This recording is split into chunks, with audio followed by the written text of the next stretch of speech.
नमस्कार विद्यार्थी मित्रांनो, मराठी व्याकरणाच्या या ऑनलाईन प्लॅटफॉर्ममध्ये आपलं सर्व मित्रांचं परत एकदा मनपूर्वक स्वागत आहे।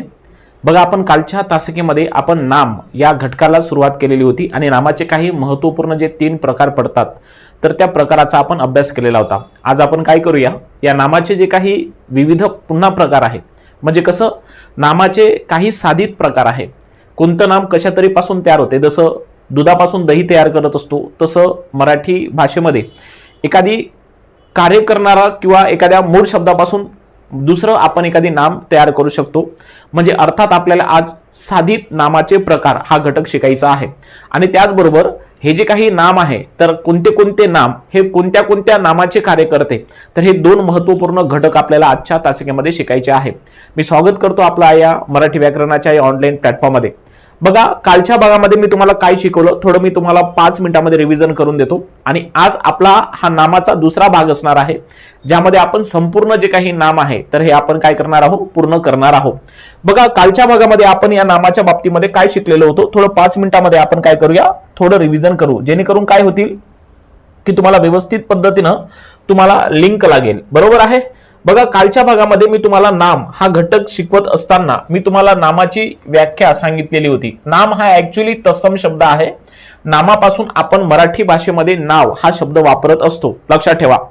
आता सर्वात महत्त्वाचं नाम म्हणजे काय असते, तर प्रत्यक्षात असणाऱ्या किंवा कल्पनेने जाणलेल्या वस्तूंना किंवा प्राण्यांना जे नाव दिले जाते त्याला व्याकरणामध्ये आपण काय म्हणत असतो, नाम असं म्हणत असतो। नामामध्ये अदृश्य आणि दृश्य स्वरूपामधले संपूर्ण जे काही घटक आहे तर ते नामाच्या व्याख्येमध्ये आपल्याला दिसून येतात। म्हणजे नामाची व्याकरणिक दृष्ट्या आणि प्रमाण भाषेमध्ये जर त्याची व्याख्या बघितली तर त्याची व्याख्या आपण अशी करू शकतो, प्रत्यक्षात असणाऱ्या किंवा कल्पनेने जाणलेल्या वस्तूंना, प्राण्यांना, व्यक्तींना, स्थळांना जे नाव दिलं जातं तर त्याला आपण काय म्हणत असतो, नाम असं म्हणत असतो। आता हे जे काही नाम आहे तर या नामाचे प्रामुख्याने 3 प्रकार पडले होते आणि 3 प्रकार पडतात। पहिलं नाम आहे ते म्हणजे सामान्य नाम, बरोबर। नामाचा दुसरा प्रकार आहे ज्याला म्हणतो आपण विशेष नाम आणि नामाचा एक तिसरा प्रकार आहे ज्याला म्हणतो आपण भाववाचक नाम, बरोबर आहे। भाववाचक नाम मराठी भाषेमध्ये विविध व्याकरणकार होऊन गेलेले आहे, त्यांनी आपापल्या ग्रंथामध्ये, पुस्तकामध्ये पर्यायी सूचक जे काही नावं सुचवलेले आहे किंवा त्यांनी जे वर्गीकरण केलेलं आहे तर हे सुद्धा तुम्हाला लक्षात ठेवावं लागेल, कारण त्याच्यावर सुद्धा परीक्षेमध्ये आपल्याला प्रश्न विचारण्याची दाट शक्यता असते।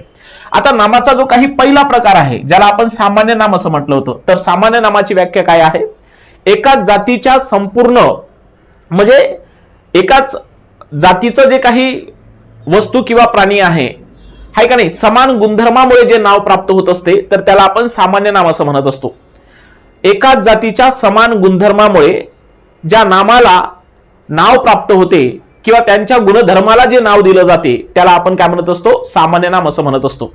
या सामान्य नामाची मी तुम्हाला काही उदाहरणं सांगितली होती। या सामान्य नामाच्या उदाहरणामध्ये मी तुम्हाला असं बोललो होतो, नदी, पर्वत, देश, राज्य, गाव वगैरे वगैरे, बरोबर आहे। असे मी तुम्हाला काहीतरी काय सांगितलेले होते, आहे का नाही, नदी, पर्वत, गाव, आहे का नाही, डोंगर असेल, देश असेल, राष्ट्र असेल, आहे का नाही, शहर असेल, तर हे सर्वच्या सर्व काय आहे, सामान्य नामे आहे, बरोबर।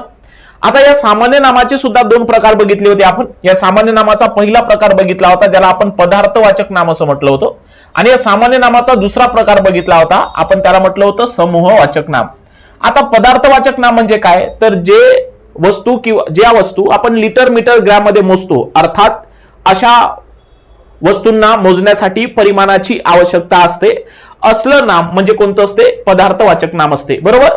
आणि मी तुम्हाला शिकवत असताना नामाचा, सामान्य नामाचा जो दुसरा प्रकार घेतला होता समूहवाचक, तर मी समूहवाचक मध्ये मी तुम्हाला जे गटाला नाव दिलेले असते, हाय का नाही, तर ते समूहवाचक नाम, जसं अनेक पक्ष्यांच्या समूहाला आपण थवा म्हणतो, म्हणजे थवा हे काय आहे, एक समूहवाचक नाव आहे।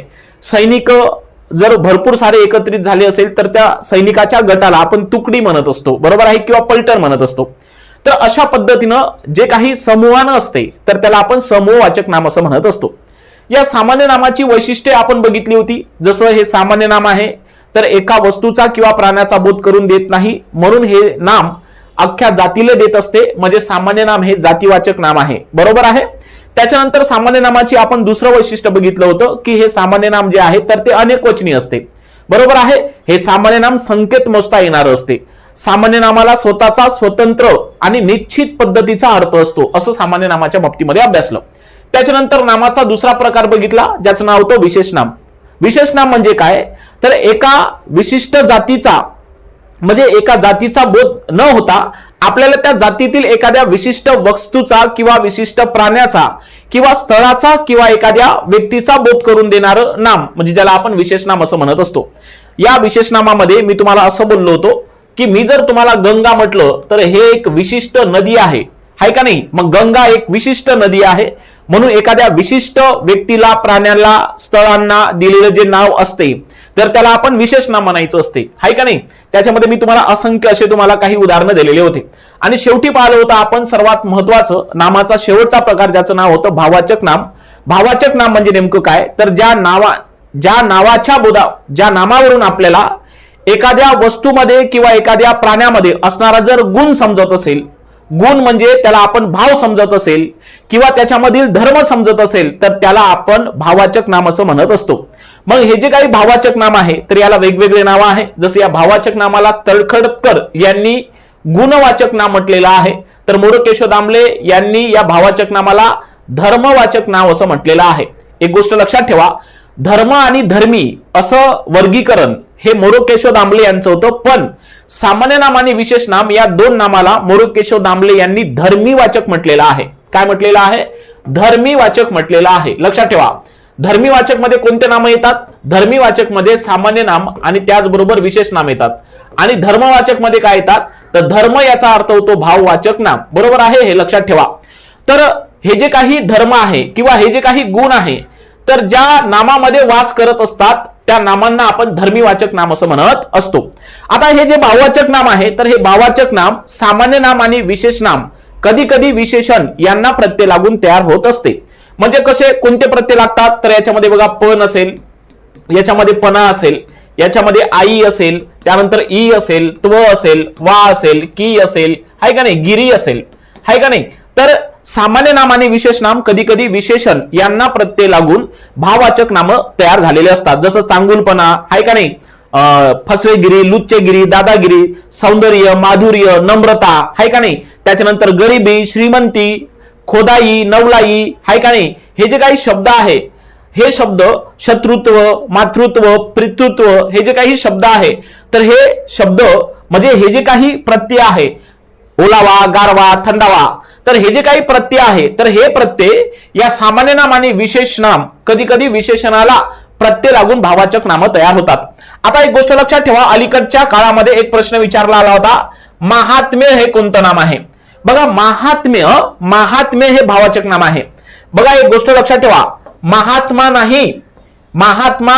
नाही, लक्षात ठेवा, महात्मा नाही, महात्मा ही पदवी आहे, लक्षात ठेवा, महात्मा नाही असं बोलतो आहे. तर हे महात्म्य जे आहे तर महात्म्य हे भाववाचक नाम आहे. बघा, एक गोष्ट लक्षात ठेवायची नेहमी, जेव्हा एखाद्या शब्दाला य नावाचा प्रत्यय लागत असतो, शुद्ध लेखनाचा नियम आहे, जेव्हा एखाद्या शब्दाला य नावाचा प्रत्यय लागतो की नाही तर आद्य अक्षर जे आहे म्हणजे सुरुवातीचं जे काही अक्षर आहे तर त्याच्यामध्ये वृद्धी होते. वृद्धी म्हणजे काय, तर वाढ होते. कशाची वाढ होते, तर काना जास्त लागतो. म्हणजे म चा काय होतो, म चा मा होतो आणि नंतर हा आणि या म ला जर य लावलं तर ते महात्म्य असा शब्द तयार होतो. महात्म्य, महात्म असं नाही, महात्म्य हे भाववाचक नाम आहे. आता हे होतं भाववाचक नामाच्या बाबतीत. आता या भाववाचक नामाचे सुद्धा काही महत्वाचे प्रकार पाहिले होते. या भाववाचक नामाचे 3 महत्वाचे प्रकार पडतात. पहिला आहे गुणदर्शक भाववाचक नाम, बरोबर. त्याच्यानंतर आहे स्थितीदर्शक भाववाचक नाम आणि शेवटी पाहिलं होतं आपण कृतीदर्शक भाववाचक नाम. आता जे नाम एखाद्याचा गुण सांगते, एखाद्या वस्तूचा किंवा एखाद्या व्यक्तीचा गुण सांगते असं नाम म्हणजे कोणतं, गुणदर्शक किंवा गुणवाचक नाम असते, हाय का नाही. जसं बघा तुम्हाला सांगतो, सौंदर्य आहे, हाय का नाही, हे जे आहे चांगुलपणा आहे, त्याच्यानंतर गोडवा आहे, तर हे काय आहे, तर हे गुण सांगणारे नामे आहे, म्हणून याला गुणवाचक नाम असं म्हणायचं आहे. त्याच्यानंतर आहे स्थितीदर्शक किंवा स्थितीवाचक भाववाचक नाम. आता एखादी स्थिती सांगणारे शब्द असते, जसं तारुण्य, तारुण्याच्या नंतर म्हातारपण असते, बरोबर आहे. सुखाच्या नंतर काय असते, दुःख असते. श्रीमंताच्या नंतर गरिबी किंवा गरिबीच्या नंतर श्रीमंत असते. म्हणजे हे जे काही स्थिती दर्शवणारे शब्द आहे, म्हणजे एकीपासून दुसरीकडे जे काही स्थित्यंतर दर्शवणारे शब्द असतात की नाही, तर त्यांना आपण स्थितीदर्शक भावाचक नाम असं म्हटलं गेलं पाहिजे. आणि शेवटी होतं कृतीदर्शक भावाचक नाम. कृती म्हणजे काय, तिचं हालचाल होते. हालचाल असणारे जे काही नामे असतात, जे कृतीतून व्यक्त होतात, त्याला आपण कृतीदर्शक भावाचक नाम म्हणायचं. जसं चोरी, चोरी करण्याला कृती लागते. धावणे, धावण्याला कृती असते, हाय का नाही. उड्डाण, उड्डाण करण्याची कृती असते, हालचाल असते. मग हालचाल करणारे जे काही तुम्हाला असा बोध जे करून देणारे शब्द असतात, तर हे शब्द सर्वच्या सर्व कृतीदर्शक भावाचक नाम असतात. तर एवढं आपण कालच्या तासिकेमध्ये अभ्यासलेलं होतं. आज आपल्याला काय अभ्यासायचं आहे, या भावाचक नामाचे सुद्धा वैशिष्ट्य मी तुम्हाला बोललो होतो. भावाचक नाम हे तुम्ही तुमच्या डोळ्यांनी बघू शकत नाही, स्पर्श करता येत नाही किंवा याची चव घेता येत नाही.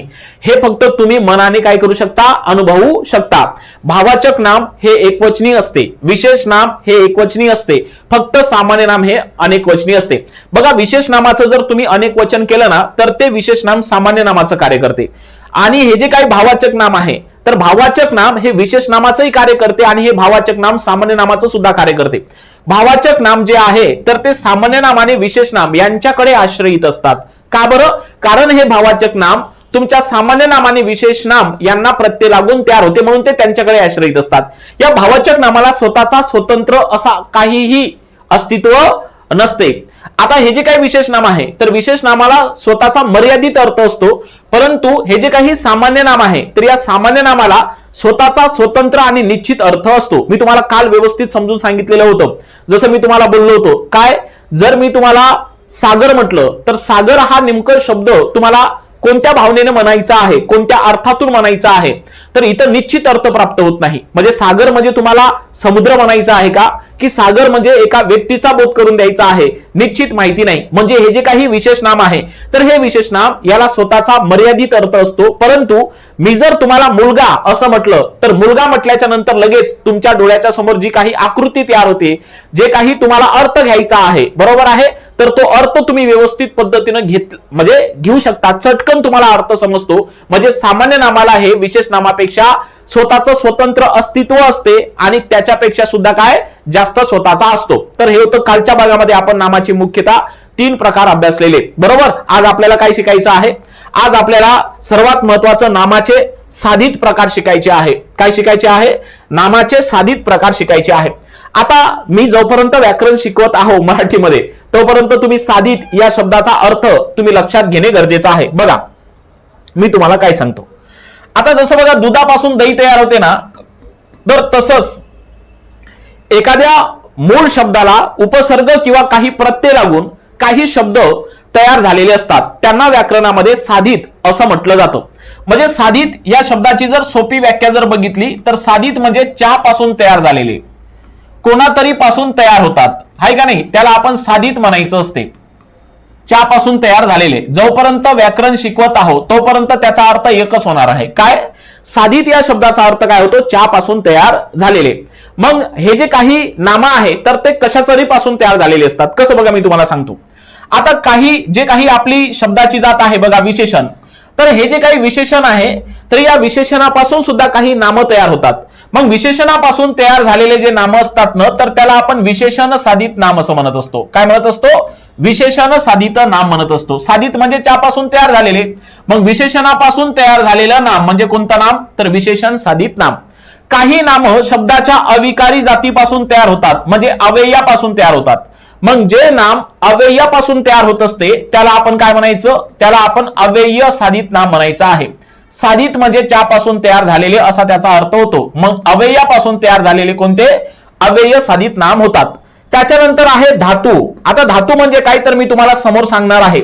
मग धातूपासून जे काही नाम तयार झालेले असतात, तर त्या नामाला आपण धातू साधित नाम असं म्हटलं गेलं पाहिजे. तर हे आहे नामाचे साधित प्रकार.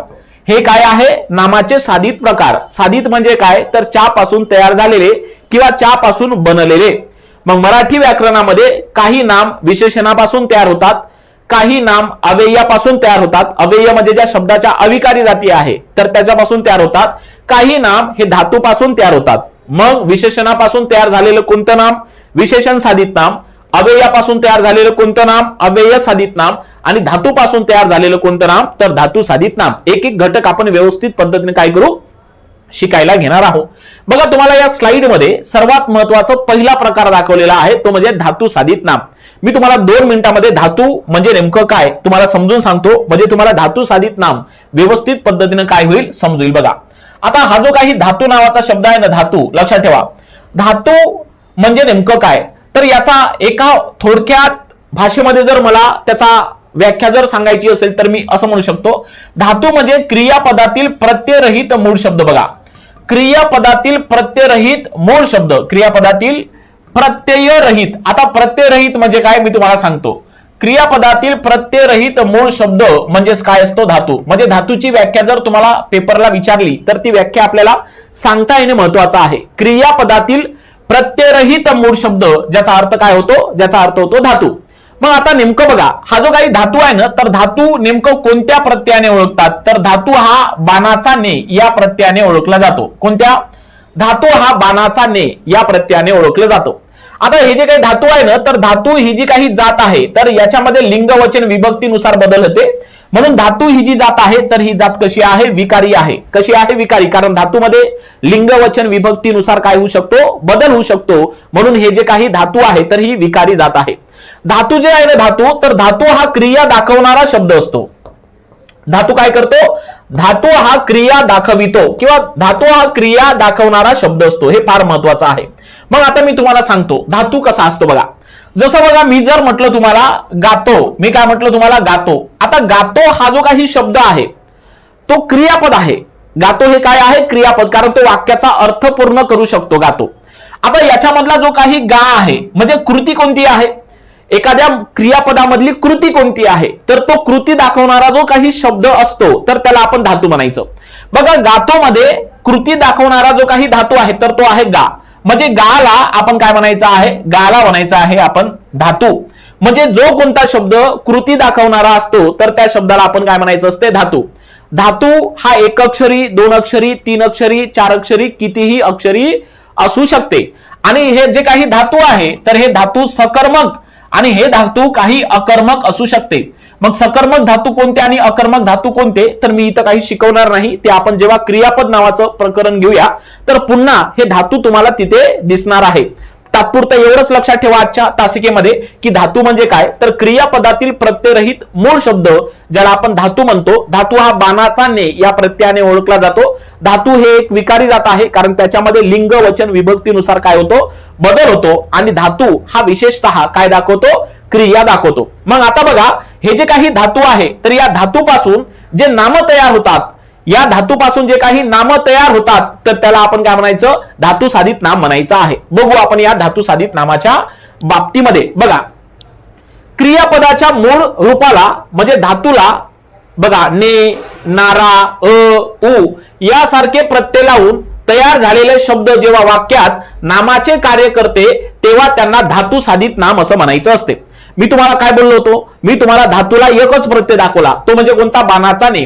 परीक्षेमध्ये हा असा प्रश्न आला होता की धातू हा कोणत्या प्रत्ययाने ओळखतात. मग धातू जर तुम्हाला ओळखायचं असेल तर धातू हा फक्त बाणाचा ने या प्रत्ययानेच ओळखत नाही, तर धातू हा नारा किंवा किंवा उ या प्रत्ययाने ओळखता येतो. परंतु धातूला विशेषतः ओळखायचं असेल तर बाणाचा ने या प्रत्ययाने ओळखलं जातं. आता काही उदाहरणं दिलेली आहे बघा इथं. आता इथं बघा, पोहणे. पोहणे मधला जो काही धातू आहे तर तो आहे पोह. बघा, पोहणे या शब्दामधला जो काही धातू आहे तर पोहणे या शब्दामधला धातू आहे पोह. आता पोह हे कृती आहे म्हणून तो धातू आहे. मग आता या पोह नावाच्या धातूला आपण वाक्यात धातू साधित नाम म्हणून कसं वापरू? बघा, पोहणे हा आरोग्यासाठी उत्तम व्यायाम आहे. बघा, पोहणे हा आरोग्यासाठी उत्तम व्यायाम आहे. तुम्हाला परीक्षेमध्ये याचं उदाहरण कसं विचारते मी तुम्हाला सांगतो. परीक्षेमध्ये याच्यावरील प्रश्न कसा असतो मी तुम्हाला सांगतो. बघा, पोहणे हा आरोग्यासाठी उत्तम व्यायाम आहे.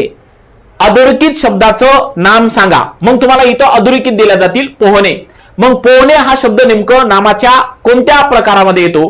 तो धातू आहे म्हणून त्याला म्हणायचं धातू साधित नाम.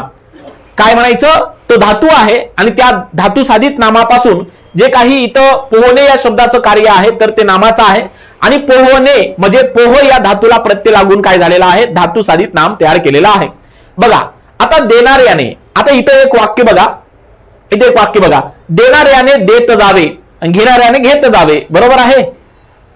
देणाऱ्याने देत जावे, मग याच्यामध्ये बघा देणाऱ्याने आणि देत, इथं दोन हे काय आलेले आहे, धातू साधित नाम आलेले आहे.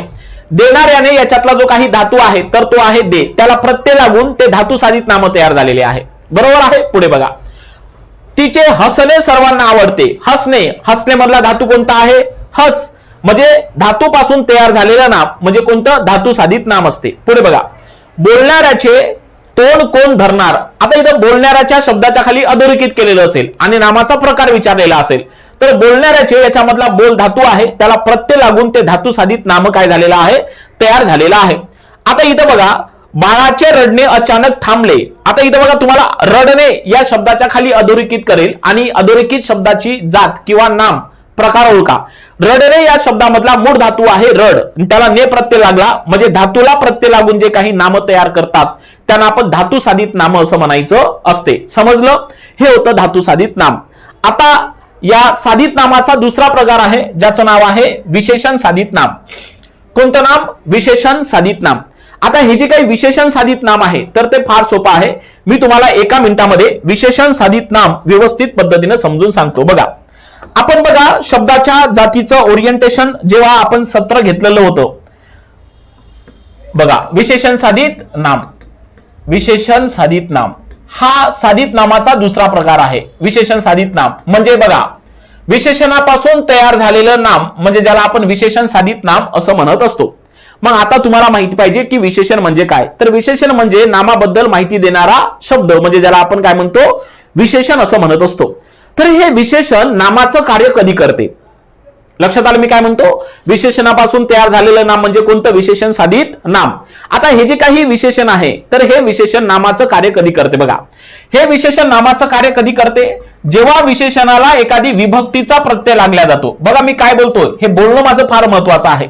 जेव्हा एखाद्या विशेषणाला प्रत्यय लागला जातो, काय लागला जातो, प्रत्यय लागला जातो, तेव्हा ते विशेषण साधित नाम होते. काय होते, विशेषण साधित नाम होते. जेव्हा एखाद्या विशेषणाला विभक्तीचा प्रत्यय लागला जातो आणि तयार झालेला जो काही शब्द असतो तर तो शब्द म्हणजे विशेषण साधित नाम असतो. कसं बघा, मी जर तुम्हाला म्हटलं काय, श्रीमंत माणसांना गर्व असतो. बघा श्रीमंत माणसांना गर्व असतो. मग आता मी इथं बघा श्रीमंत माणसांना गर्व असतो असं म्हटलं, मग इथं बघा विशेषण कोणतं आहे, तर तुम्ही म्हणाल सर माणसाबद्दल माहिती श्रीमंत नावाच्या शब्दाने दिली म्हणून श्रीमंत हा शब्द वाक्यामध्ये काय आहे, विशेषण. या विशेषणाला जर तुम्ही प्रत्यय लावलं तर ते विशेषण विशेषण न राहता विशेषण साधित नामाचं कार्य करते. बघा बघा या श्रीमंत नावाच्या या मूळ शब्दाला ना नावाचा जर समजा मी प्रत्यय लावला तर तो शब्द असा तयार होतो, कसं, श्रीमंतांना. बघा असा शब्द तयार होतो, श्रीमंतांना गर्व असतो. बघा श्रीमंतांना गर्व असतो म्हणजे बघा हा जो काही श्रीमंतांना शब्द आहे तर तो शब्द या वाक्यामध्ये कशाचं कार्य केलेलं आहे, विशेषणाचं नाही तर तो विशेषण साधित नामाचं कार्य करतो आहे. कारण ते श्रीमंतांना शब्द विशेषणापासून तयार झाला म्हणून इथं एखाद्या विशेषणाला जेव्हा कोणत्याही पद्धतीच्या विभक्ती प्रत्ययाचा जेव्हा वापर केलेला असतो तेव्हा ते विशेषण विशेषण न राहता विशेषण साधित काय असते, विशेषण साधित नाम असते. पहिल्या वाक्यामध्ये श्रीमंत हे काय होतं, हे पहिल्या वाक्यामध्ये श्रीमंत विशेषण होतं, त्याला प्रत्यय लावला तर खालचं हे काय झालेलं आहे, विशेषण साधित नाम तयार झालेलं आहे. म्हणजे विशेषण हे नामाचं कार्य कधी करते, तर विशेषण नामाचं कार्य कधी करणार, जेव्हा विशेषणाला प्रत्यय लावणार तेव्हा ते विशेषण नामाचं कार्य करणार आहे. बरोबर. आता बघा सर्वात महत्वाचा मुद्दा, काही महत्वपूर्ण त्याची उदाहरणं बघू. बघा बघा विशेषण साधित नाम म्हणजे काय, जेव्हा एखाद्या विशेषणाचा वापर वाक्यात नामासारखा होतो म्हणजे कसं, कर्ता आणि कर्म म्हणून केला जातो तेव्हा त्याला विशेषण साधित नाम असं म्हटल्या जाते. परंतु एवढं न लक्षात ठेवता तुम्ही जर मी जे काही सांगितलं की विशेषणाला विभक्तीचा प्रत्यय लागला तर ते विशेषण साधित नाम होते, तर तेवढं जरी लक्षात ठेवलं तरी व्यवस्थित आहे. बघा आता इथं बघा सर्वात महत्वाचं, शहाण्याला शब्दाचा मार. तुम्हाला प्रश्न परीक्षेत कसा असतो माहितीये का, याच्यावरचा प्रश्न परीक्षेमध्ये कसा असतो, तर असा असतो, शहाण्याला शब्दाचा मार आणि शहाण्याला या शब्दाच्या खाली तुम्हाला अंडरलाईन केली जातील, अधोरेखित केले जातील आणि नामाचा किंवा शब्दाची जात ओळखा म्हणेल. आता तुम्हाला एवढं समजलं पाहिजे, शहाण्याला, हा जो काही शहाणा शब्द आहे, शहाण्याला हा शब्द शहाणा या शब्दापासून तयार झालेला आहे. आणि शहाणा काय आहे तर शहाणा एक पद्धतीचं विशेषण आहे. या विशेषणाला बघा प्रत्यय लागला, आणि जर विशेषणाला प्रत्यय लागला तर तो विशेषण राहत नाही, तर ते काय असते, विशेषण साधित नामाचं कार्य करते. म्हणून इथं शहाण्याला शब्दाचा मार, इथं सर्वात महत्वाचं शहाण्याला हा शब्द विशेषण साधित नामाचं कार्य केलं. शहाण्याला मधला मूळ शब्द, मूळ विशेषण शहाणा आहे. बरोबर. पुढे बघा, श्रीमंतांना पैशाचा गर्व असतो. इथं तुम्हाला या श्रीमंतांना या शब्दाच्या खाली अधोरेखित केलं जातील आणि इथं शब्दाची जात ओळखा. आता इथं बघा, श्रीमंतांना हा जो काही शब्द आहे तर तो श्रीमंत नामाच्या विशेषणापासून तयार झाला. हे बघा, याला विभक्तीचा प्रत्यय दिसतो. जेव्हा विशेषणाला विभक्तीचा प्रत्यय लागतं तेव्हा ते विशेषण साधित नामाचं कार्य करत असते. पुढे बघा, गरिबांना नेहमी मदत करावी. आता या वाक्यामध्ये गरीब हे मूळचं विशेषण आहे, पण या वाक्यामध्ये बघा गरिबांना, इथं बघा विशेषणाला विभक्तीचा प्रत्यय लागला म्हणून त्याला म्हणायचं विशेषण साधित नाम. किंवा एखादी कर्ता आणि कर्म, बघा लक्षात ठेवा, जेव्हा एखाद्या विशेषणाचा वापर वाक्यात नामासारखा कर्ता आणि कर्म म्हणून होतो तेव्हा ते विशेषण साधित नाम होत असते, आहे का नाही. बघा पुढे, अंधांना रस्ता ओलांडण्यास मदत करा. इथं बघा अंध हे काय आहे, एक विशेषण आहे, त्याला बघा प्रत्यय लागला, मग विशेषणाला प्रत्यय लागला तर ते काय असते, विशेषण साधित नाम असते. एक शेवटचं वाक्य बघा, थोरांचा नेहमी आदर करावा. थोर हे मूळ विशेषण आहे, पण त्याला बघा इथं षष्ठी विभक्तीचे प्रत्यय लागलेले आहे. जेव्हा विशेषणाला विभक्तीचे प्रत्यय लागते तेव्हा ते विशेषण राहत नाही, तर ते विशेषण साधित काय असते, नाम असते. तुम्हाला साधित नामाचा दुसरा प्रकार समजला असेल, ज्याचं नाव काय आहे, विशेषण साधित नाम. आता आपण या साधित नामाच्या तिसऱ्या प्रकाराकडे जाणार आहोत, ज्याचं नाव आहे अव्यय साधित नाम. मी तुम्हाला एका मिनिटामध्ये हे अव्यय साधित नाम म्हणजे नेमकं काय आहे तर व्यवस्थित पद्धतीने समजून सांगतो. बघा, साधित नामाचा तिसरा महत्वाचा प्रकार ज्याचं नाव आहे अव्यय साधित नाम. आता मी तुम्हाला बघा आपल्या इंट्रोडक्शन लेक्चर मध्ये शब्दाच्या जातीत मी तुम्हाला अव्यय साधित नाम म्हणजे अव्यय हा शब्द शिकवलेला होता. अव्यय म्हणजे काय, व्ययचा अर्थ होतो विकार आणि अचा अर्थ होतो नाही. ज्या शब्दामध्ये विकार होत नाही त्याला आपण अव्यय असं म्हणत असतो. बरोबर आहे. मग आता सर्वात महत्वाचं, अव्ययापासून तयार होणारे जे काही नाम असतात, आहे का नाही, अव्ययापासून, अव्यय कोणते आहे म्हणजे जे काही क्रिया विशेषण असेल, आहे का नाही, जे काही आपल्याकडे शब्दयोगी अव्यय असेल किंवा जे काही उभयान्वयी अव्यय असेल किंवा जे काही केवल प्रयोगी अव्यय असेल, तर यांच्यापासून तयार झालेलं जे काही नाव असते त्याला आपण म्हणजे त्याचा वापर जर नामासारखा केला तर ते अव्यय साधित नाम असते. म्हणजे शब्दाच्या अविकारी जातीपासून तयार होणारं नाम म्हणजे कोणतं नाम, अव्यय साधित नाम असते. जसं बघा मी तुम्हाला उदाहरण देऊन समजून सांगतो. बघा, जेव्हा अव्ययाचा म्हणजे मुख्यतः केवल प्रयोगी अव्ययाचा वापर वाक्यात नामासारखा होतो तेव्हा त्यास आपण काय म्हणत असतो, अव्यय साधित नाम असं म्हणत असतो. आता बघा तुम्हाला माहित असेल अरेच्चा हा शब्द आहे का नाही, त्यानंतर बघा अरेच्चा हा शब्द केवल प्रयोगी आहे, वाहवा हा शब्द केवल प्रयोगी आहे, परंतु हा शब्द उभयान्वयी अव्यय आहे. म्हणजे कोणत्याही अव्ययाचा जो काही वापर आहे तर तो वापर वाक्यामध्ये नाम म्हणून केला तर त्याला आपण अव्यय साधित नाम म्हणायचं असते. बघा मी काही महत्वपूर्ण उदाहरणं इथे घेतलेली आहे. जेव्हा अव्ययाचा मुख्यतः केवल प्रयोगी अव्ययाचा वापर वाक्यात नामासारखा केला जातो तेव्हा त्यास आपण अव्यय साधित नाम असं म्हणत असतो. मुख्यतः हा शब्द फार महत्वाचा आहे. मुख्यतः केवल प्रयोगी अव्ययाचा वापर वाक्यात नाम म्हणून केला जातो. बघा उदाहरण, वाहवा हा मूळचा केवल प्रयोगी अव्यय आहे. आता या केवल प्रयोगी अव्ययाचा वापर वाक्यात नाम म्हणून कसा होतो बघा, कालच्या सामन्यात भारतीय संघाची खूप वाहवा झाली. प्रश्न परीक्षेत कसा असतो, कालच्या सामन्यात भारतीय संघाची खूप वाहवा झाली, वाहवा खाली अधोरेखित केलं असेल आणि नामाचा प्रकार किंवा शब्दाची जात ओळखा असा प्रश्न असेल. वाहवा हा जो काही शब्द आहे हा शब्द मूळचा जरी केवल प्रयोगी अव्यय असेल पण इथं काय झाली, वाहवा झाली. काय झाली, वाहवा. मग इथं वाहवा हे जे काही शब्द आहेत तर कर्म म्हणून आलं, म्हणून हे जे काही शब्द आहे नामाचं कार्य करतो आहे. पुढे बघा, छितू हा एक महत्वाचा तिरस्कार दर्शक केवल प्रयोगी अव्यय आहे. मग हा छितू तिरस्कार दर्शक केवल प्रयोगी अव्यय जरी असेल पण वाक्यात नाम म्हणून जेव्हा वापरतो तेव्हा त्याला आपण अव्यय साधित नाम म्हणायचं आहे. कसं बघा, चोरी उघडकीस आल्यावर त्याची समाजात सर्वत्र काय झाली, छितू झाली, होणारी काय, होणारी छितू, बरोबर आहे का नाही, होणारी काय छितू. या वाक्यात छितू कर्ता म्हणून आलेला आहे आणि एखादी शब्द वाक्यात कर्ता किंवा कर्म म्हणून आलं तर तो शब्द नेहमी नाम असतो. म्हणजे इथं छितू मुळात हे जरी अव्यय असेल केवल प्रयोगी, पण या वाक्यामध्ये त्या शब्दानं नामाचं कार्य केलं म्हणून अव्यय हे नामाचं कार्य करतोय म्हणून त्यास अव्यय साधित आपण नाम म्हटलं गेलं पाहिजे. पुढे बघा, शाबासकी. परीक्षेत पहिला क्रमांक आल्यावर त्याला शिक्षकाकडून शाबासकी मिळाली. आता शाबासकी, शाबास हा एक काय आहे, हा एक पाठिंबा दर्शक म्हणजे ज्याला आपण काय म्हणू, संमती दर्शक हा केवल प्रयोगी अव्यय आहे. बरोबर आहे, संमती नाही, ठीक, बरं आहे. हा, तो प्रशंसा दर्शक केवल प्रयोगी अव्यय आहे. कसा आहे, प्रशंसा दर्शक केवल प्रयोगी अव्यय आहे. तो शब्द स्तुती करण्यासाठी आपण वापरत असतो. मग आता इथं शाबासकी मिळाली, काय मिळाली, शाबासकी. इथं हा शाबासकी शब्द जो आहे तर तो कर्म म्हणून आलेला आहे म्हणून शाबासकी कर्म म्हणून जेव्हा वापरते किंवा एखादी अव्यय जेव्हा कर्ता किंवा कर्म म्हणून वाक्यात वापरते तेव्हा तो शब्द नामाचे कार्य करतो. मुळात तो काय आहे, अव्यय आहे केवल प्रयोगी, पण वापर कसा झाला, नाम म्हणून, कर्म म्हणून, आणि कर्म म्हणून कर्ता म्हणून आलेले कोणतेही शब्द वाक्यात हे काय असतात, नाम असतात. पुढे बघा, हाजी हाजी. नोकरी टिकवण्यासाठी साहेबांची हाजी हाजी करावी लागते, हाय का नाही, काय करावी लागते, हाजी हाजी.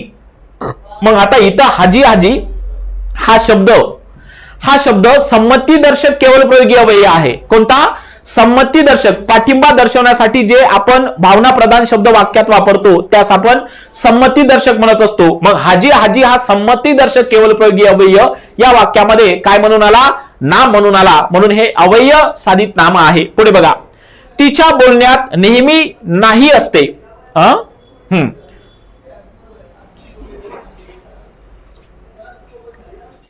ऍक्च्युली हे असं पाहिजे नव्हतं, तिच्या बोलण्यात नाहीच्या जागी मी परंतु घेतो. बघा, मी परंतु घेतो, तिच्या बोलण्यात नेहमी परंतु असते. आता परंतु हा शब्द मुळात कोणता आहे, उभयान्वयी अव्यय आहे. हा जो काही परंतु शब्द आहे तर तो मुळात काय आहे, उभयान्वयी अव्यय आहे, हाय का नाही. तुम्हाला माहिती असेल हे परंतु नावाचा शब्द दोन वाक्य किंवा दोन शब्द जोडण्याचे कार्य करते, हाय का नाही. हे परंतु नावाचा शब्द दोन वाक्य किंवा दोन शब्द जोडण्याचं कार्य करते आणि दोन शब्द किंवा दोन वाक्य जोडणारा जो शब्द असतो त्याला आपण उभयान्वयी अव्यय असं म्हणत असतो. मग हा उभयान्वयी अव्यय जरी असेल पण तिच्या बोलण्यात नेहमी परंतु असते, तिच्या बोलण्यात नेहमी परंतु असते. म्हणजे इथं परंतु हाय का नाही, परंतु नामाचं कार्य करतोय म्हणून काय म्हणते, काय असते, परंतु असते. मग काय आणि कोण किंवा काय आणि कोणचं उत्तर आलं तर ते नेहमी काय असते, नाम असते.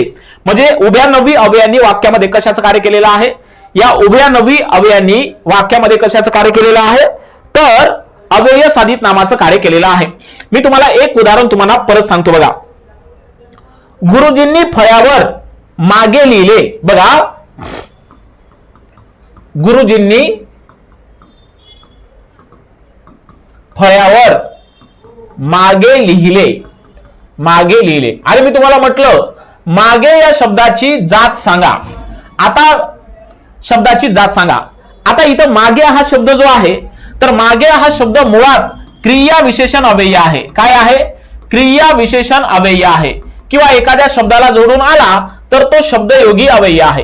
पण का मागे हा शब्द एकतर एवढंच आहे की तो कोणता तरी अव्यय आहे, हाय का रे, कोणता तरी अव्यय आहे.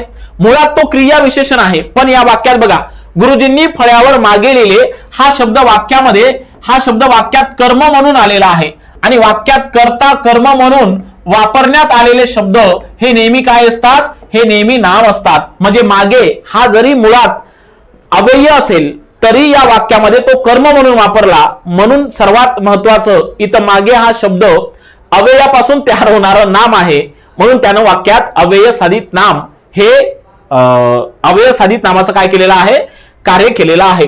तर हे अशा पद्धतीने तुम्हाला सर्वात महत्वाचं आपले जे काही साधित नाम आहे तर हे साधित नाम तुम्हाला व्यवस्थित पद्धतीने काय झाले असेल, समजलेले असेल.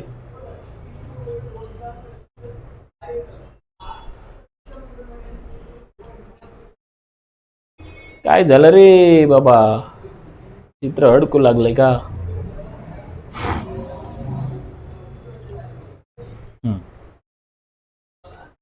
चला समजलं का? हे सर्वात महत्वाचं मी तुम्हाला 2 मिनिटांमध्ये जे काही साधित नाम आहे तर त्याचे सर्वात महत्वाचं रिव्हिजन करून देतो बघा. फार सोपं आहे रे, काहीच टेन्शन घेण्याची गरज नाहीये. बघा, हे जे काही साधित आहे तर साधित या शब्दाचा जो अर्थ आहे ना तर तो अर्थ होतो च्या पासून तयार झालेले. मग बघा, सर्वात महत्वाचं आपले साधित नामाचे मुख्यतः 3 प्रकार आहे. पहिला आहे विशेषणापासून तयार झालेलं, काय त्याला आपण विशेषण साधित नाम असं म्हणत असतो, बरोबर. त्याच्यानंतर दुसरा आहे ते म्हणजे धातूपासून तयार झालेलं कोणतं नाम, तर त्याला आपण धातू साधित नाम म्हणत असतो. आणि तिसरा आहे ते म्हणजे अव्ययापासून तयार झालेलं, ते म्हणजे अव्यय साधित नाम, बरोबर आहे. विशेषणाला जर एखादी प्रत्यय लागला तर ते विशेषण न राहता विशेषण साधित नामाचं कार्य करते, आहे का नाही. जसं मी तुम्हाला सांगितलं बघा, शहाण्याला शब्दाचा मार असेल, आहे का नाही. आंधळ्यांना काठीचा आधार असं असेल, आहे का नाही. श्रीमंतांना बोलतोय, श्रीमंतांना गर्व असतो, आहे का नाही. असे शब्द. जातीच्या सुंदरांना, बघा, जातीच्या सुंदरांना काहीही शोभते. म्हणजे जेव्हा विशेषणाला विभक्तीचे प्रत्यय लागत आहे तेव्हा ते विशेषण राहत नाही, तर ते विशेषण साधित नामाचं कार्य करते, बरोबर आहे. धातूपासून तयार झालेले धातू साधित नाम, आहे का नाही. त्याचे वागणे बरे नाही, वाघ, आहे का नाही. हसणाऱ्याचे दात दिसतात, हसणाऱ्याचे दात दिसतात म्हणजे हस. देणाऱ्याने देत जावे, आहे का नाही. देणाऱ्याने देत जावे. मग इतर हे जे काही आहे तर हे धातूपासून तयार झालेले आहे, म्हणून याला म्हणायचं धातू साधित नाम, आहे का नाही. त्याच्या बोलण्यात परंतुचा वापर फार होतो. परंतु, आता हा परंतु आहे ना, बघा मी तुम्हाला सांगतो, परंतु, किंतु, हा बघा, किंतु या शब्दाचे 2 अर्थ होतात. किंतुचा पहिला अर्थ आहे परंतु आणि किंतुचा दुसरा अर्थ आहे शंका.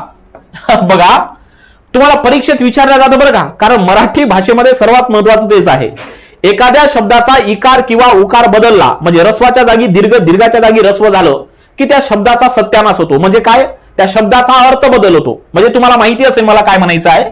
समजा पाणी न ची विलांटी बदलून टाकली ना तर लगेच त्याचा अर्थ बदलतो. या न ला रस्व ई लागल्यामुळे, आहे का नाही, त्याचा अर्थ हात होऊन जातो.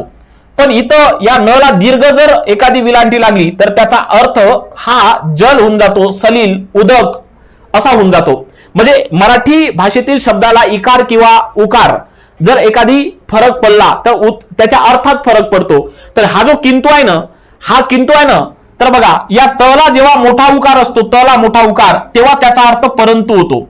आणि जर तुम्ही किंतु असा लिहिला, बघा, जर तुम्ही किंतु असा लिहिला तर त्याचा अर्थ शंका होतो, शंका, आहे का नाही. माझ्या मनात म्हणतो ना किंतु आहे म्हणजे शंका, आणि तो त हा रस्व असला पाहिजे. समजलं? हे फार महत्वाचं आहे बघा.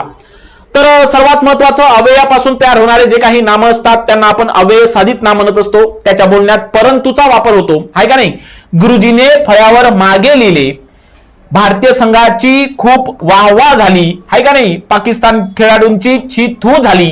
मग हे जे काही परंतु, मागे, वाहवा, छितू हे जे आहे तर हे मुळात अव्यय आहे, पण या वाक्यात नामाचं कार्य केलं म्हणून ते अव्यय साधित नाम झालेले आहे.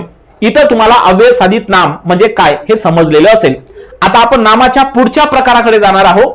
मी तुम्हाला बोललो होतो बघा, सामान्य नाम असेल, विशेष नाम असेल किंवा भाववाचक नाम असेल, कोणतं तरी नाम कशाचं तरी कार्य करत असते. म्हणजे कसं, मी तुम्हाला समजून सांगतो बघा.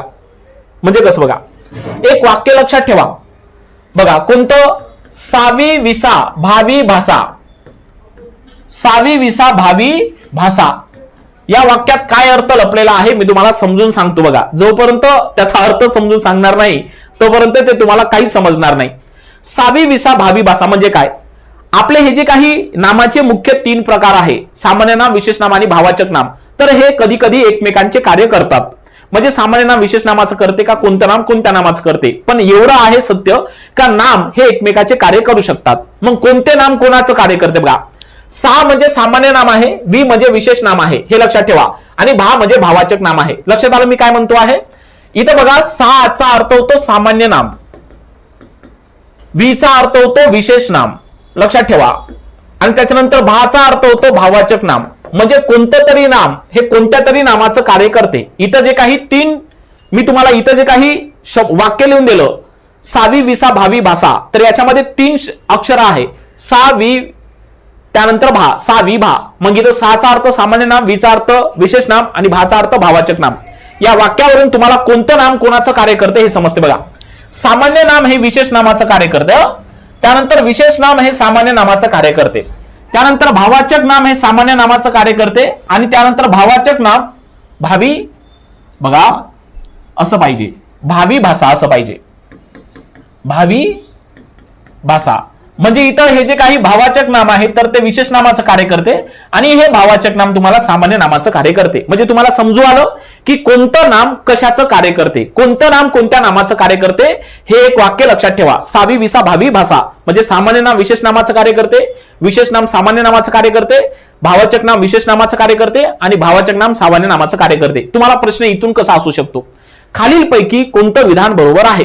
विधानात्मक प्रश्न असू शकते. म्हणजे कसं बघा, तुम्हाला विचारेल मग विशेष नाम हे भावाचक नामाचं कार्य करते का? नाही, विशेष नाम हे भावाचक नामाचं कार्य करत नाही किंवा सामान्य नाम हे भावाचक नामाचं कार्य करत नाही. हा एवढं असं म्हणू शकतो, भावाचक नाम हे दोघांचं कार्य करते, विशेष नाम आणि सामान्य नामाचं. लक्षात आलं. पण हे जे विशेष नाम आणि सामान्य नाम आहे तर ते कधीही भावाचक नामाचे कार्य करत नाही.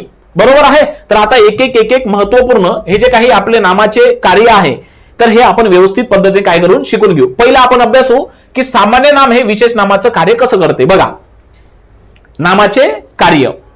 आता सर्वात महत्वाचं बघा, नामाच्या कार्यामध्ये पहिलं सामान्य नाम हे विशेष नामाचे कार्य कधी करत असते. बघा, सामान्य नाम विशेष नाम यांचा परस्पर वापर, सामान्य नामाचा विशेष नाम म्हणून यांचा परस्पर वापर. याचा अर्थ काय, सामान्य नाम हे विशेष नाम म्हणून कार्य करते.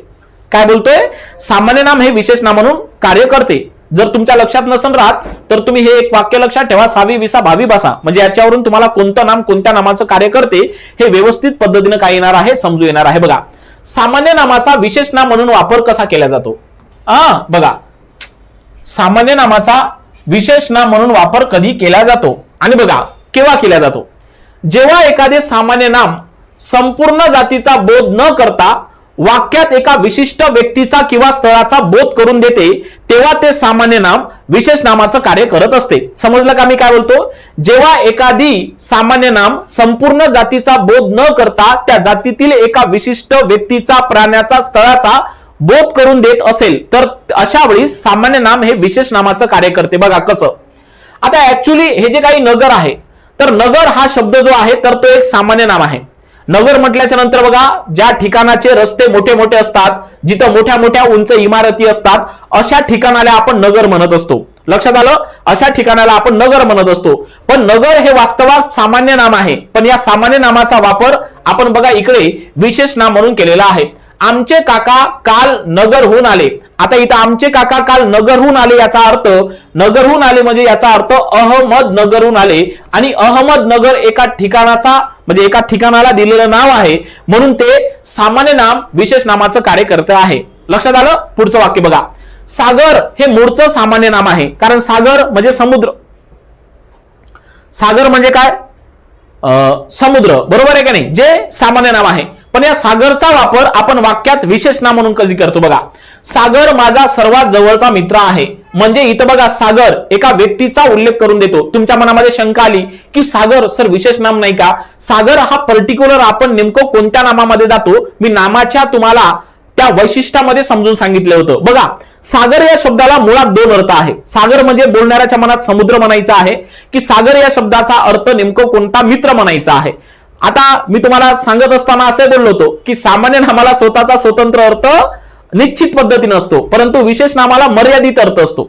नर्मदा म्हटल्याच्या नंतर नेमकं तुम्हाला नदीचं नाव घ्यायचं आहे की तुम्हाला नर्मदा म्हटल्यावर तुम्हाला एका मुलीचं नाव घ्यायचं आहे हे निश्चित माहितीच नाही. बरोबर आहे का नाही. पण लक्षात ठेवा, सागर हा सामान्यतः सामान्य नाम म्हणून ओळखला जातो आणि या वाक्यात त्या सागरनं विशेष नामाचं कार्य केलं. पुढे बघा, गुलाब. गुलाब म्हणल्याच्या नंतर एक सामान्य नाम आहे, परंतु वाक्यात बघा, गुलाब वर्गात नेहमी शांत बसतो म्हणजे एका व्यक्तीचा बोध करून देत आहे म्हणून ते सामान्य नाम विशेष नाम म्हणून वापरले गेलं आहे. पुढे तारा. ताराच्या नंतर बघा तुम्हाला सांगितलं होतं तारा म्हणजे काय, जे स्वयंप्रकाशित असतात. बरोबर आहे, जे स्वतःची ऊर्जा स्वतः निर्माण करू शकतात त्याला आपण तारा म्हणतो. जसं सूर्य हा एक काय आहे तारा, तो दीर्घिकेचा भाग आहे बरोबर. पण आता तारा मुळात जरी सामान्य नाम असेल पण वाक्यामध्ये त्याला विशेष नाम म्हणून कसे वापरतो बघा. ताराने काल शाळेत उत्तम गाणे म्हटले म्हणजे एका विशिष्ट व्यक्तीचा बोध करून देत आहे. पुढे बघा पोपट, पोपट ऍक्च्युली हे सामान्य नाम आहे पण वाक्यामध्ये बघा तो विशेष नाम म्हणून कसा वापरतो. पोपट आज शाळेत आला नाही म्हणजे एका विशिष्ट व्यक्तीचा उल्लेख करून देत आहे म्हणून इथं हे सामान्य नाम विशेष नामाचं कार्य करत आहे. कधी जेव्हा एखादी सामान्य नाम संपूर्ण जातीचा बोध न करता त्या जातीतील एका विशिष्ट व्यक्तीचा, स्थळाचा किंवा प्राण्याचा बोध करून देते तेव्हा अशा वेळेस ते सामान्य नाम विशेष नामाचं कार्य करते. हा पहिला पॉइंट होता. आता दुसरा पॉइंट बघा, याचं उलट म्हणजे विशेष नाम हे कधी कधी सामान्य नामाचं कार्य करते. काय? विशेष नाम हे कधी कधी सामान्य नामाचं कार्य करत असते. आता विशेष नाम हे सामान्य नामाचं कार्य कधी करते बघा. जेव्हा एखाद्याला तुम्हाला टोमणा मारायचा आहे किंवा एखाद्याला नाव ठेवायचं आहे उद्देशून, जेव्हा एखाद्याला उद्देशून नाव ठेवायचं आहे का नाही, एखाद्याला उद्देशून नाव ठेवायचं आहे तेव्हा अशा वेळेस हे जे काही विशेष नाम आहे तर हे सामान्य नामाचं कार्य करते. समजून सांगतो बघा. जेव्हा एखाद्या विशेष नामाचा उपयोग त्याच्यातील एखाद्या विशिष्ट गुणधर्मामुळे एखाद्याला उपमा देण्यासाठी किंवा त्याच्या गुणाचे प्रतिनिधित्व करण्यासाठी केला जातो ते सामान्य नाम म्हणून कार्य करत असते.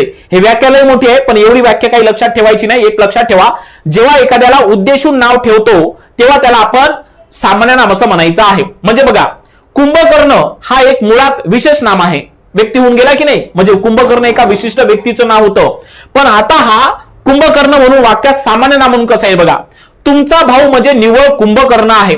इथं कुंभकर्ण आहे याच्यासाठी वापरलं कारण तो जो काही मुलगा आहे तर तो अतिशय झोपाळू आहे म्हणून त्याला एक उद्देशून नाव दिलेलं आहे. म्हणून इथं या वाक्यात कुंभकर्ण हे सामान्य नाम आहे. मुळात ते विशेष नाम आहे पण या वाक्यात सामान्य नाम म्हणून काय केलेलं आहे, कार्य केलेलं आहे. पुढे बघा नारद, नारद म्हणजे एक विशेष आहे, विशेष नाम आहे आहे का नाही नारद. आता या नारदचा वापर आपण वाक्यामध्ये कशा म्हणून करू, सामान्य नाम म्हणून करू. बघा आमच्या शेजारचे काका म्हणजे अगदी नारद आहे.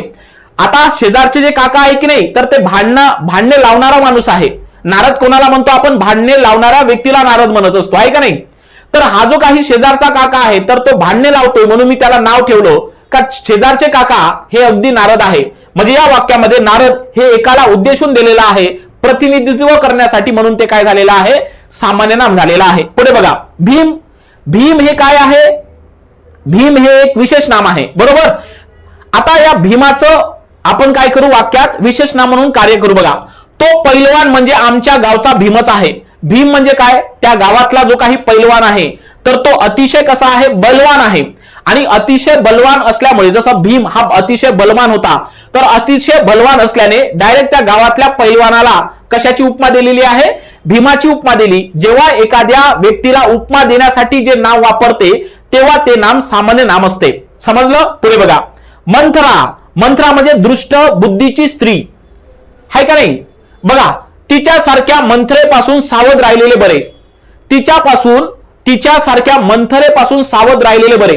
म्हणजे दृष्ट बुद्धीची स्त्री म्हणजे मंत्रा, या वाक्यामध्ये ती भांडणे लावणारी असते म्हणून इथं तिला नाव ठेवलेलं आहे म्हणून ते विशेष नाम सामान्य नामाचं कार्य करते. शेवटी बघा कालिदास. आता कालिदास हा आपण म्हणतो ना भारताचा कालिदास, शेक्सपियर म्हणजे अतिशय जो काही कवी आहे उत्कृष्ट पद्धतीने गाणारा त्याला आपण कालिदास असं म्हणतो. परंतु हा कालिदास विशेष नाम आहे. परंतु या कालिदासानं वाक्यात सामान्य नामाचं कसं कार्य केलं बघा. आमचा मित्र म्हणजे आमच्या वर्गाचा काय आहे, कालिदास आहे. म्हणजे तो उत्कृष्ट कवी असल्याने त्याला कालिदासाची उपमा दिलेली आहे. जेव्हा एखादी उपमा देण्यासाठी कोणतंही नाम वापरते तेव्हा त्याला आपण काय म्हणत असतो, सामान्य नाम. दोन महत्वाच्या संकल्पना समजलेल्या असेल, सामान्य नामाचा वापर विशेष नाम म्हणून आणि विशेष नामाचा वापर सामान्य नाम म्हणून. आता आपण शेवटी जाणार आहोत. बघा भावाचक नामाचा वापर कशामुळे होतो, म्हणजे भावाचक नाम आपण विशेष नाम म्हणून वापरू शकतो. कधी, जेव्हा एखादे भावाचक नाम एखाद्या विशिष्ट व्यक्तीचे नाव म्हणून वापरले जाते तेव्हा ते विशेष नाम असते. बघा शांती मुळात भावाचक नाम आहे. शांती तुम्ही हात लावू शकत नाही, डोळ्यानं बघू शकत नाही, फक्त आणि फक्त मनाने अनुभवू शकता. आणि मनाने अनुभवू शकणारे संपूर्ण जे काही नाम आहे तर ते भावाचक नाम असतात. म्हणून शांती ऍक्च्युली हे भावाचक नाम आहे. पण या वाक्यात जर तुम्ही एखाद्या विशिष्ट व्यक्तीचा उल्लेख करून म्हणत असाल तर हे भावाचक नाम आपल्या विशेष नामाचं कार्य करेल. कसं बघा, शांती असावी लागते. आता इथं शांती असावी लागते, इथं शांती मुळात भाववाचक नाम आहे, पण इथं वाक्यामध्ये बघा विशेष नाम म्हणून वापरलं. शांती आज गावाला गेली, या वाक्यात शांती हे विशेष नाम आहे, या वाक्यात शांती हे भाववाचक नाम आहे. बघा पुढे विश्वास, माझा देवावर विश्वास आहे. विश्वास म्हणजे इथं भाववाचक नाम आहे, पण मी जर तुम्हाला असं म्हटलं विश्वासने परीक्षेत पहिला क्रमांक मिळवला, म्हणजे इथं विश्वास हा एका पर्टिक्युलर व्यक्तीसाठी वापरण्यात आलेला शब्द आहे, जो एका विशिष्ट व्यक्तीचा बोध करून देते, म्हणजे या भाववाचक नामानं विशेष नामाचं कार्य केलं. पुढे तिच्या बोलण्यात नेहमी नम्रता असते. नम्रता हा एक मुळात भाववाचक नाम आहे. या इकडे बघा वाक्यात विशेष नाम म्हणून कसं वापर केलं, नम्रता ही माझी चांगली मैत्रीण आहे. बरोबर, नम्रता या वाक्यात काय आहे, विशेष नाम. भाववाचक नाम बघा, त्याला खूप आनंद झाला. आनंद हा मुळात भाववाचक नाम आहे, पण या वाक्यात बघा आनंदराव आमचे शेजारी आहे, म्हणजे एका व्यक्तीचा उल्लेख करतोय. पुढे बघा संकटात धैर्य सोडू नये. धैर्य हे भाववाचक नाम आहे, पण हे भाववाचक नाम विशेष नाम म्हणून कसं वापरलं बघा, धैर्यशील उत्कृष्ट क्रिकेट खेळतो, म्हणजे या वाक्यात एका विशिष्ट व्यक्तीचा बोध करून देते. म्हणजे हे भाववाचक नाम विशेष नामाचा वापर कधी करते, जेव्हा एका विशिष्ट व्यक्तीचा उल्लेख करून म्हटल्या जाते तेव्हा. आता शेवटी बघू आपण की भाववाचक नाम हे सामान्य नामाचं कार्य करत असते. कधी भाववाचक नाम हे सामान्य नामाचं कार्य कधी करते, भाववाचक नामाचे जर तुम्ही बघा, भाववाचक नामाचे वास्तविक अनेक वचन होत नाही, परंतु जेव्हा भाववाचक नामाचा वापर अनेक वचनामध्ये केला जातो किंवा विशिष्ट प्रकारच्या गुणाचा किंवा कृतीचा उल्लेख करण्यासाठी केला जातो, तेव्हा ते भाववाचक नाम सामान्य नामाचा कार्य करत असते. बघा प्रेम ऍक्च्युली हे भाववाचक नाम आहे. बरोबर आहे, प्रेम हे भाववाचक नाम आहे. बघा आईच्या मुलावर निस्सीम प्रेम असते, इथं प्रेम हे भाववाचक नाम झालं, पण आता खालच्या वाक्यामध्ये बघा त्या प्रेमनं सामान्य नामाचं कार्य केलं. जगात अनेक प्रकारचे प्रेम आहे, इथं बघा अनेकाचा बोध करून देते, म्हणून इथं खालच्या वाक्यात प्रेमे, एक प्रेम अनेक प्रेमे आहे का नाही, इथं प्रेमे अनेकार्थी वापरला म्हणून तो सामान्य नामाचं कार्य केलेलं आहे. पुढे बघा दुःख, त्याच्या आयुष्यात दुःख आहे, हे भाववाचक नाम होय. या भाववाचक नामाचा वापर खालच्या याच्यामध्ये बघा काय बनवून केला, तर तो सामान्य नाम म्हणून केला. त्याने आयुष्यात अनेक दुःखे भोगली. दुःखाचं अनेक वचन दुःखे, जिथं अनेक वचने म्हणून वापरला तर त्याला आपण भाववाचक नाम, त्याला आपण सामान्य नाम म्हणायचं. चित्रकला ही एक सुंदर कला आहे. चित्रकला ही काय आहे, सुंदर कला. आता इथं बघा कला हा एक भाववाचक नाम आहे, त्याला 64 कला येतात. इथं कला अनेक वचनी शब्द आहे. पुढे बघा भाववाचक नाम म्हणून वापर, खरा आनंद मनात असतो. आनंद हा भाववाचक नाम आहे. या वाक्यात खालच्या वाक्यात तो आनंद सामान्य नामानं वापरला गेला. बघा जीवनातील छोटे छोटे आनंद उपभोगावेत. इथं बघा छोटे छोटे म्हणजे अनेकार्थी शब्द वापरला, म्हणून एखादी भाववाचक नाम जेव्हा अनेकार्थच्या स्वरूपात वापरले जाते तेव्हा ते भाववाचक नाम सामान्य नामाचं कार्य करते. शेवटी बघा त्याला अंधाराची भीती वाटते. भीती हे काय आहे, मुळात भाववाचक नाम, पण इथे बघा सामान्य नामाचं कार्य करते. लहान मुलाच्या मनात अनेक प्रकारच्या भीती असतात, अनेक प्रकारच्या भीती असतात. या वाक्यात भीती या शब्दानं अनेकाचा उल्लेख केलेला आहे, म्हणून ते सामान्य नाम झालेलं आहे. तर हे होते सर्वच्या सर्व एकमेकाचे कार्य करणारे नामाचे प्रकार. म्हणजे तुम्हाला समजलं असेल, सामान्य नाम विशेष नामाचं कार्य करते, विशेष नाम हे सामान्य नामाचं कार्य करते, भाववाचक नाम विशेष नामाचं कार्य करते, तर भाववाचक नाम सामान्य नामाचं कार्य करते. इथं तुम्हाला समजलेलं असेल. तर हे सर्वच्या सर्व तुम्हाला व्यवस्थित समजलं, तर आता आपण थांबूया. सर्वांना समजलं असेल असं मला सांगा.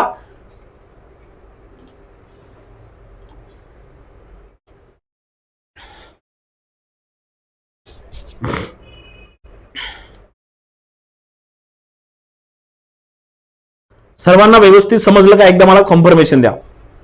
इथं आपलं नाम नावाचं जे काही टॉपिक आहे तर ते पूर्ण झालेलं आहे. याच्या पलीकडे परीक्षेत कुठलाही प्रश्न नसतो, इथूनच सर्व प्रश्न असतील. याच्या पलीकडे काहीच प्रश्न तयार होत नाही.